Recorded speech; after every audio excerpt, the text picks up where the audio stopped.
भोजपुरी में ऐसे कहा जाता है कि हम तोहार क्रिया खाता नहीं कि झूठ नहीं खी बोलत। तो क्रिया, एक क्रिया है, वो क्रिया, तो वो क्रिया नहीं जिसको हम कसम कहते हैं हिंदी में, ये है क्रिया। तो क्रिया क्या है? काम। क्रिया क्या है? कार्य का करना, कार्य का होना, क्रिया। क्रिया में मुख्य है धातु। ठीक है, क्रिया के मूल रूप को धातु कहते हैं। क्रिया का मूल रूप धातु कहलाता है, यानी धातु से ही क्रियाएं बनती है, परिवर्तन होती है थोड़ा बहुत।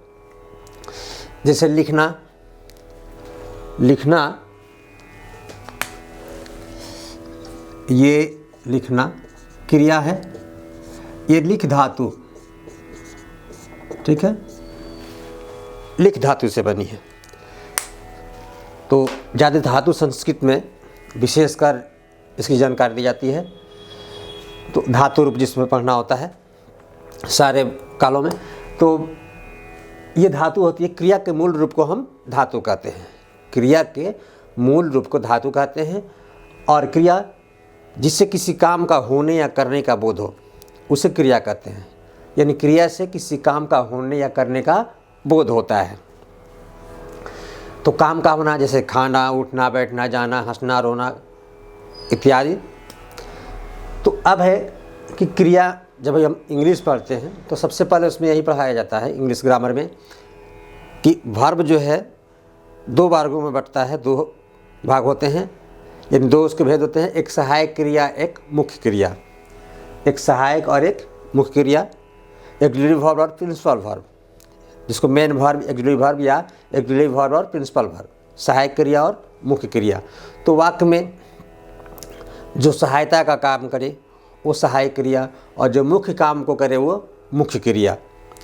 तो जैसे कुछ वाक्य में मुख्य क्रिया नहीं भी होती है,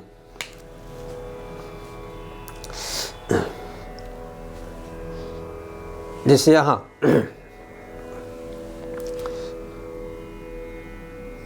जैसे वह लड़का है, वह लड़का है, वह क्या है? सर्वनाम है। लड़का क्या है? संज्ञा है। और है क्या है? सहायक क्रिया। इसमें मुख्य क्रिया नहीं है। तो कुछ वाक्यों में सहायक, ये मुख्य क्रिया नहीं होती है, छोटे वाक्यों में। तो चलिए, ये हिंदी व्याकरण में इसकी चर्चा का में सहायक क्रिया जो है बताया जाता है, पढ़ाया जाता है। तो दो है सहायक क्रिया और मुख्य क्रिया। अब आते हैं कर्म के आधार पर। क्रिया जो है दो होती है, एक सकर्मक क्रिया और एक अकर्मक क्रिया, सकर्मक और अकर्मक। तो कर्म के साथ जो क्रिया है, जो क्रिया कर्म के साथ है, यानी क्रिया के साथ कर्म भी है, वो है सकर्मक, सकर्मक कर्म के साथ। और अकर्मक, अमाने नहीं, ठीक है, जिससे अंत, अनंत, सत्य, असत्य, जो अपोजिट उल्टा हो जाता है। तो सकर्मक क्रिया कर्म जिसमें कर्म होता है, और अकर्मक क्रिया जिस वाक्य में क्रिया के साथ कर्म नहीं होता है। जैसे मैं पढ़ता हूँ, मैं पढ़ता हूँ, इसमें मैं क्या है? सर्वनाम, पढ़ना क्रिया, ये मुख्य क्रिया और ये सहायक क्रिया। तो कर्म है लेकिन ये क्रिया है लेकिन कर्म नहीं है, इसमें क्रिया के साथ कर्म नहीं है। तो ये क्या है? ये कौन सी क्रिया हो गई? पढ़ना, अकर्मक क्रिया, ठीक है, ये हो गई अकर्मक क्रिया। और वहीं नीचे देखिए, मैं पुस्तक पढ़ता हूँ, तो मैं सर्वनाम, पुस्तक संज्ञा, पढ़ना क्रिया हो गया, हूँ सहायक क्रिया, पढ़ता हूँ क्रिया होगी। तो इसमें पढ़ना क्रिया के साथ पुस्तक कर्म है, ठीक है, पुस्तक कर्म है, संज्ञा है लेकिन संज्ञा में क्या है? कर्म है। तो पुस्तक के साथ क्या है? कर्म है। पुस्तक पढ़ता हूँ, क्या पढ़ता हूँ? तो पुस्तक को पढ़ता हूँ। तो ये हो गया कर्म के साथ, तो ये हो गया सकर्मक क्रिया। तो सकर्मक क्रिया हो गई, ये अकर्मक क्रिया। अब है कि सकर्मक वाले में भी दो क्रियाएं होती हैं। सकर्मक में दो क्रिया होती है एक कर्मक और द्विकर्मक, एक कर्मक और द्विकर्मक, एक कर्म वाला और दो कर्म वाला, यानी एक कर्म वाला और दो कर्म। नाम से स्पष्ट है, एक कर्मक द्विकर्मक। तो जिसमें दो कर्म हो, जिस वाक्य में यही देखिए उदाहरण लिख दिए हैं। एक कर्मक तो ये हो गया, मैं पुस्तक पढ़ता हूँ, एक कर्म है, क्रिया के साथ एक कर्म है। लेकिन नीचे देखिए, मैंने राधा को पुस्तक दी, राधा भी यहाँ कर्म हुआ, संज्ञा है, ठीक है। लेकिन यहाँ वाक्य में क्या है, कर्म है। राधा को, कर्म का चिन्ह क्या है, कर्ता ने कर्म को करण से, कार्य का फल जिस पे पड़ता है वो कर्म है। किसी कार्य को करते हैं और कार्य करने का फल जिस शब्द पर पड़ता है वो कर्म है। तो इसमें देखिए राधा और पुस्तक, ठीक है।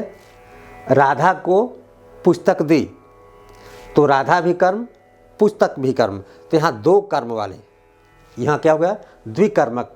ये क्रिया द्विकर्मक हुई सकर्मक में, सकर्मक में द्विकर्मक है ये। आइए आगे बढ़ते हैं। अब संरचना के अनुसार जो रचना होती है उसके अनुसार 5 प्रकार की क्रियाएं जो है मुख्यतः हम बताया जाता है इसको। संयुक्त क्रिया, 2 या 2 से अधिक धातुओं के मेल से बनी, 2 या 2 से अधिक धातु, यानी जिसमें एक धातु नहीं, 2 या 2 से अधिक धातु, ठीक है, के मेल से बनी वह क्रिया जो 2 या 2 से अधिक धातुओं के मेल से बनती है वो है आपका संयुक्त क्रिया, मिली हुई क्रिया। जैसे संयुक्ताक्षर होते हैं उस तरह से।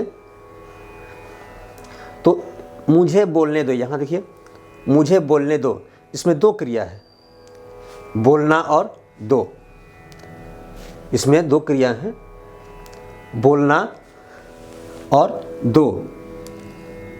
इसको कहते हैं संयुक्त क्रिया, मिली हुई क्रिया। यानी जिस क्रिया में 2 या 2 से अधिक धातुओं के मेल हो, यानी 2 या 2 से अधिक धातुओं के मेल से बनी क्रिया संयुक्त क्रिया कहलाती है। अब है प्रेरणार्थक क्रिया, कार्य स्वयं न करके, यानी कर्ता अगर काम को स्वयं न करके दूसरे को प्रेरित करता है करने के लिए, दूसरे को कहता है करने के लिए, तो वहाँ जो है क्रिया होती है वो होती है प्रेरणार्थक क्रिया। प्रेरणा, दूसरे को प्रेरणा दे। अगर काम करने वाला कर्ता जो है दूसरे को प्रेरित करे, दूसरे को प्रेरणा दे, स्वयं ना काम करे, तो उसे वहाँ जो क्रिया लगती है वो है प्रेरणार्थक क्रिया। जैसे मैंने श्याम से फल मंगवाया, मैंने श्याम से फल मंगवाया, मैंने नहीं जाकर मैंने नहीं लाया, यानी दूसरे से मंगवाया, तो स्वयं ये दूसरे को प्रेरित कर रहा है, तो यह है प्रेरणार्थक क्रिया, मंगवाया। अब ये नाम धातु क्रिया, देखिए नाम धातु क्रिया अक्सर बहुत सी परीक्षाओं में, मैट्रिक तक की परीक्षाओं में या उसके ऊपर भी 1 नंबर का प्रश्न आ जाता है। इसलिए इसके बारे में आप विशेष जानें। नाम धातु क्रिया, तो देखिए क्रिया को धातु से क्रियाएं बनती हैं, यानी क्रिया का मूल रूप धातु होता है। लेकिन कुछ क्रियाएं जो होती हैं वो संज्ञा, सर्वनाम या विशेषण, या यहाँ डॉट दे दिए, यानी उसके अलावा भी आदि से, संज्ञा, सर्वनाम या विशेषण या आदि से शब्दों से बने क्रियापद, यानी संज्ञा, सर्वनाम, विशेषण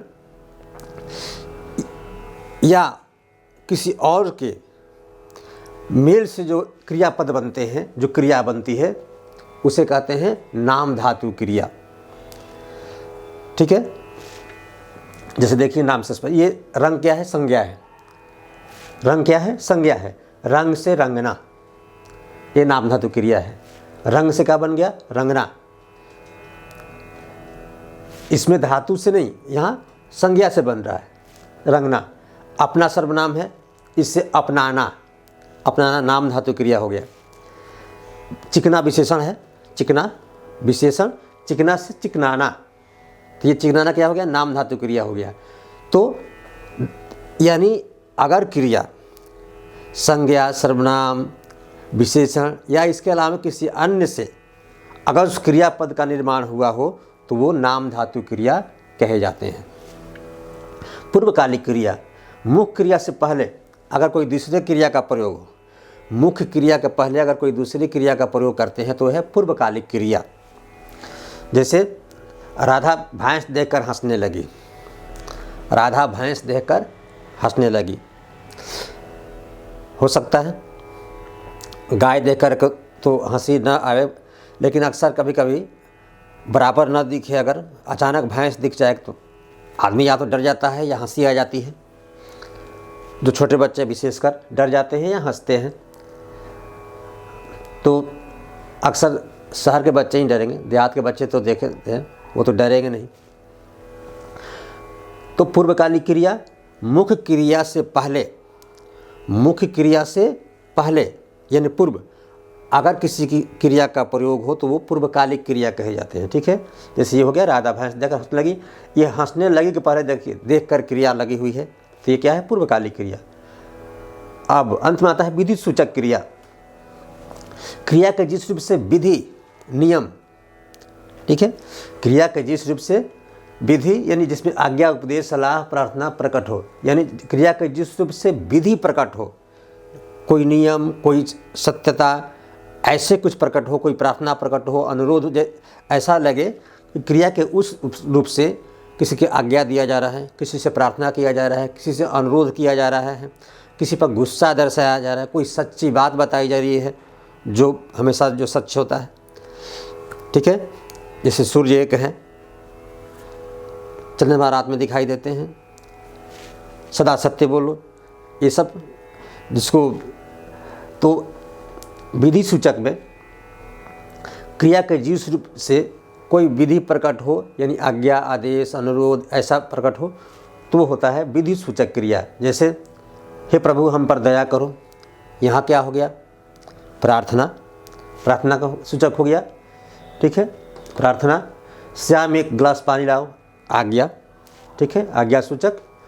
सदा सत्य बोलो, एक ये आपको एक सच्चाई है, यूनिवर्सल ट्रूथ है। ऐसे अनेक वाक्य हो सकते हैं। तो इस तरह से क्रिया हुआ। क्रिया कम समझिए, क्रिया के मूल रूप को हम धातु कहते हैं और क्रिया का मतलब काम का होना, जिससे किसी काम का होने या करने का बोध हो वो क्रिया कही जाती है। और क्रिया मुख्यतः सहायक और मुख्य दो, उसमें कर्म के आधार पर सकर्मक अकर्मक और संरचना के आधार पर जो है ये 5 संयुक्त प्रेरणार्थक नाम धातु पूर्वकालिक और विधि सूचक। तो ये संक्षिप्त परिचय रहा क्रिया का। और आप जहाँ भी रहें आप स्वस्थ रहें, मस्त रहें। बहुत बहुत धन्यवाद और बहुत बहुत प्यार।